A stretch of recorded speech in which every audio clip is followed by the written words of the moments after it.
శ్రీ విష్ణు రూపాయ నమశివాయ. మీరు ఇంద్రకీలాద్రి మీదకి అమ్మవారి దర్శనానికి వెళ్ళినప్పుడు ఎప్పుడైనా ఒక విచిత్రం గమనించారా? ఆ కొండపైన ఉన్నంతసేపు మనకి మనస్సులో ఎప్పుడు మన్మథ వికారాలు ఏవి కలగవు.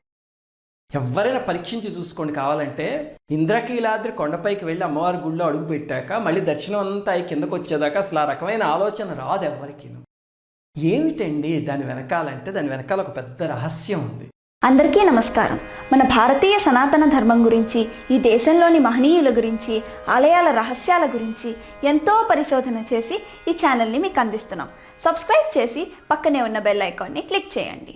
అదేమిటి అంటే, బుద్ధుడి తర్వాత బుద్ధుడి అనుచరుడు ఒక ఆయన మంజుశ్రీ అని ఉండేవారు. చాలా గొప్ప ఉపాసకులు. ఆయన్ని అందరూ బుద్ధుడి అవతారం అని పిలిచేవారు అనమాట. ఆయన తారాదేవి ఉపాసకులు. అంటే మనకి దశమహావిద్యల్లో తారా, చిన్నమస్త వాళ్ళందరూ ఉన్నారు కదా. అయితే ఆయనకి బెజవాడ కొండ మీద అమ్మవారు తారాదేవిలాగా కనిపించేసరికి ఆయన పొంగిపోయి అక్కడే ఉపాసన చేసుకునేవాడు. అయితే ఒకసారి ఆయనకు ఉపాసన చేస్తుంటే పొరపాటున మనస్సులో ఆ రకమైన కామపు వికారం కలిగింది. కలగ్గానే ఆయన, ఓరి మన్మధుడా, నేనేమో బౌద్ధ సన్యాసిని, దానికి తోడు నేను కూర్చున్న అమ్మ సన్నిధిలో నాకే వికారం కలిగిస్తావో ఉండు, నీ సంగతి చెప్తా అని చెప్పి ఈ ఇంద్రకీలాద్రి మీద ఉన్న మన్మథ శక్తి ఏదైతే ఉందో అదంతా ఇక్కడ ఒక శిలై పడుండాలి అని చెప్పి శపించాడు. దాంతో మన్మధుడు అక్కడ ఒక శిల కింద మారిపోయాడు. అప్పటి నుంచే ఇంద్రకీలాద్రి కొండెక్కితే ఎవ్వరికీ ఆ రకమైన ఆలోచనలు రావు. అది కారణం. కావాలంటే ఈసారి వెళ్ళి గమనించి చూసుకోండి. ఇప్పుడు ఇది చెప్పగానే మీకు వెంటనే అనిపిస్తుంది ఆ శిల ఎక్కడుందండి అని. అంతే కదా, కొంచెం రీసెర్చ్ ఓరియంటెడ్ మైండ్ ఉన్న వాళ్ళందరికీ అదే సందేహం వస్తుంది. దానికోసం నేను కూడా చాలా వెతికాను, కానీ దాని గురించి చూచాయిగా ఒక ఇన్ఫర్మేషన్ దొరికింది. మరి అది ఎంతవరకు కరెక్ట్ అనేది నాకు తెలియదు. కానీ ఇప్పుడు మన ఇంద్రకీలాద్రి నుంచి కిందకి దిగి వస్తే అక్కడ ఫ్లైఓవర్ అది కడుతున్నారు కదా, ఆ దగ్గరలో ఎదురికి 2 ఆలయాలు ఉండేవి పక్కనే. అంటే ఇప్పుడు పార్కింగ్ స్పేసు, మహామండపం ఉన్నాయి వాటి దగ్గరలో అనమాట. అందులో ఒక ఆలయంలో బొడ్డురాయి అనే ఒక విగ్రహం ఉండేది. ఆ విగ్రహం చూస్తే ఒక రకంగా చాలా మార్మికంగా ఉండి కొంచెం వయ్యారంగా ఉన్నట్టు ఉంటుంది. ఆ బొడ్డురాయే ఈ మన్మథ శిలతో చెక్కారు అని చెప్తారు అందరూ. ఇప్పుడు ఎక్కడుందండి మరి ఆ బొడ్డురాయి అంటే, దురదృష్టవశాత్తు ఏమిటంటే మన ఈ ఫ్లైఓవర్ పనుల్లో దాన్ని తీసుకెళ్ళి ఎక్కడో పెట్టేశారు. చాలా పౌరాణిక ప్రాముఖ్యం ఉన్న రాయి ఎక్కడ పడేశారు. మళ్ళీ తీసుకొచ్చి ప్రతిష్ఠిస్తే సంతోషమే. అలాగనే మీలో చాలామంది గుర్తుండి ఉంటుంది, ఫ్లైఓవర్ కట్టే ముందు చూసిన వాళ్ళకి. ఆ బొడ్రాయి పక్కనే ఇంకొక ఆలయంలో సీతమ్మ వారి పాదాలు అని ఒక ఇలా రాయి లాంటిది ఒకటి ఉండేది. దాని మధ్యలో చిన్న శివలింగం ఉండి దాని చుట్టూ ఇదిగో ఇలా పాదాల్లో ఉంటాయి బొమ్మలో చూపిస్తున్నట్టు. ఆ శిలకు కూడా ఎంతో శక్తి ఉంది. అసలు ఎవరైనా ఆ ఆడపిల్ల వయస్సు పెరిగాక కూడా రజస్వల కాకపోతే కనుక, పాపం ఆడపిల్లకి అదొక చింత కదా, అప్పుడు వచ్చి ఆ శిలకు అభిషేకం చేసి అమ్మవారిని ముట్టుకుంటే ఖచ్చితంగా అవుతుంది అని చెప్తారు పెద్దలు. ఇప్పుడు రోడ్ ఎక్స్టెన్షన్లో అది కూడా తీసేశారు. కానీ మేము రీసెర్చ్ చేసినప్పుడు అది ఎక్కడుందో తెలిసింది. ఎక్కడుందంటే ఇంద్రకీలాద్రి దగ్గర మీరు కొంచెం ముందుకెళ్తే అక్కడ వాటర్ వర్క్స్ అని ఒక పెద్ద ఆఫీస్ ఉంది. ఆ ఆఫీసులో ఒక చెట్టు కింద సీతమ్మ వారి పాదాలు పడేస్తున్నాయి. ఇదిగో బొమ్మలో చూపిస్తున్నట్టు అక్కడ ఇంకా కొన్ని విగ్రహాలు ఉన్నాయి, చాలా దయనీయమైన స్థితిలో ఉన్నాయి. మళ్ళీ తీసుకెళ్ళి అక్కడ ప్రతిష్ఠించాలి అని అమ్మవారిని కోరుకుందాం. కానీ బొడ్డుశిల మాత్రం ఎక్కడుందో దొరకలే. దాన్ని ఇంకో చోట పెట్టారు అన్నారు. చాలా చోట్ల తిరిగాం కానీ దొరకలే. ఒకవేళ మీరు ఎవరికైనా తెలిస్తే కామెంట్లో పెట్టండి. అలాగే అక్కడ ఆలయాలు ఏవో కడుతున్నారు కాబట్టి అక్కడ తీసుకొచ్చి ప్రతిష్ఠిస్తే సంతోషం. మళ్ళీ అందరం వెళ్ళి దర్శనం చేసుకోవచ్చు. ఇప్పుడు మీకు ఇంతకుముందు ఒకసారి చెప్పాను నేను, ఇంద్రకీలాద్రిని పరిపాలించే 5 ఆంజనేయ స్వామి మూర్తులు ఉన్నారు అని. ఎక్కడున్నారండి వాళ్ళు అంటే ఇప్పుడు చెప్తా వివరాలు. ఆంజనేయ స్వామి ఇంద్రకీలాద్రికి క్షేత్రపాలకులు. ఆ స్వామివి మొత్తం 5 మూర్తులు ఉన్నాయన్నమాట. అంటే పంచముఖాలతో ఆలయాన్ని కాపాడుతున్నట్టు కాపాడుతారు. ఎక్కడున్నాయండి 5 అంటే, మొట్టమొదటి మూర్తి ఈ మహామండపం దగ్గర పాత మెట్ల దారి ఉంది, దాని మొదట్లో ఉంటుంది. మనం గిరి ప్రదక్షిణం ప్రారంభించే ముందు కొబ్బరికాయ కొట్టాలని చెప్పాను కదా, ఆ ప్రదేశంలో. అక్కడి నుంచి వెళ్తే మీరు 2వ ఆంజనేయ స్వామి ఎక్కడున్నారంటే, ఘాట్ రోడ్ ఎక్కుతూ ఉంటే మీకు మొట్టమొదట్లోనే ఒక ఆలయం కనిపిస్తుంది. అక్కడున్నారు 2వ ఆంజనేయ స్వామి. ఇంతకుముందు కొండపైన ఉండేవారు, ఏవో పనులు చేస్తూ తీసుకొచ్చి అక్కడ ఒక ఆలయం కట్టి అందులో చక్కగా ప్రతిష్ఠించారు, సంతోషం. 3వ ఆంజనేయ స్వామి ఎక్కడున్నారు అంటే, మీరు కొండపైకి వెళ్ళిపోయాక ఆలయంలోకి వెళ్లే ముందు ఎడంచేతి పక్కన చీకటి కోనేరని ఉండేదని చెప్పాను చూడండి. దొరికి కొండలుండి ఆ కొండ మీద చెక్కున్నారు. ఇదిగో ఇక్కడ చూపిస్తున్న ఆంజనేయ స్వామి ఆయనే. ఇప్పుడు ఆయన పక్కనే మౌనస్వామి అని ఇంకొక మహనీయుడి గుహ ఉంది. ఆ మహనీయుడి గురించి మనం ఎప్పుడైనా చెప్పుకుందాం. ఆ 3వ ఆంజనేయ స్వామి. ఇంకా 4వ ఆయన అందరికన్నా ముఖ్యమైన ఆంజనేయ స్వామి ఎక్కడున్నారు అంటే మన దుర్గమ్మ మూల విరాట్కి ఎదురుగుండా మీరు బయట చూస్తే ఒక వృక్షం ఉంటుంది. ఆ వృక్షం కింద ఉన్నారు. ఆయన అసలైన క్షేత్రపాలకులు.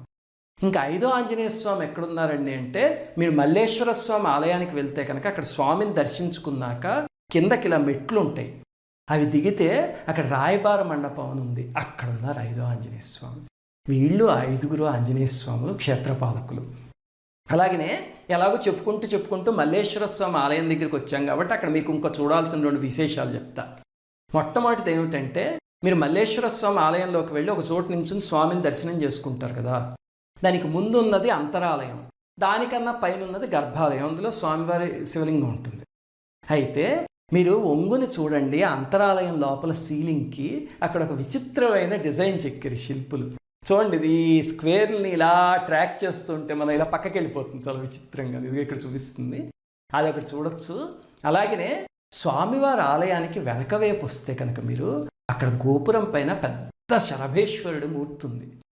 మనకి శరభేశ్వరుడు అని కొన్ని పురాణాల్లో చెప్పారు. ఏమిటంటే నరసింహస్వామి తన ఉగ్రత్వాన్ని హిరణ్యకశిపుడి వధ తర్వాత తగ్గించుకోకపోతే అప్పుడు పరమేశ్వరుడు ఇంకా ఉగ్రమైన స్వరూపంలో వచ్చి, అంటే ఒక సింహము, ఒక పక్షి, గండభేరుండము అవన్నీ కలిసిన రూపంలో వచ్చి ఈ స్వామి ఉగ్రత్వాన్ని శమింపజేశారు అని ఉంది. కొంతమంది ఇది అవునంటారు, కాదంటారు. ఆ శరభేశ్వరుడు మూర్తి పైన ఉంది. చూస్తే విచిత్రంగా ఆ మూర్తికి 8 కాళ్ళు ఉండి, అలాగే గండభేరుండంలాగా రెక్కలవి ఉండి, ఒక ముఖం నృసింహస్వామిలాగా, ఒక ముఖం ఆంజనేయ స్వామిలాగా అలా ఉంటుంది. చాలా బాగుంటుంది ఆ మూర్తి. అది కూడా తప్పకుండా చూడండి. ఇంకా వీడియో ముగించే ముందు ఆఖరి విషయం ఏమిటి అంటే మన ఇంద్రకీలాద్రి వీడియోలు మొదలుపెట్టాక చాలామంది ఒక విషయం అడిగారు. ఏమంటే అన్నీ వర్ణించారు ఈ వీడియోల్లో బాగానే ఉంది, అమ్మవారి రూపాన్ని మాత్రం వర్ణించలేదు ఏమిటండి అని.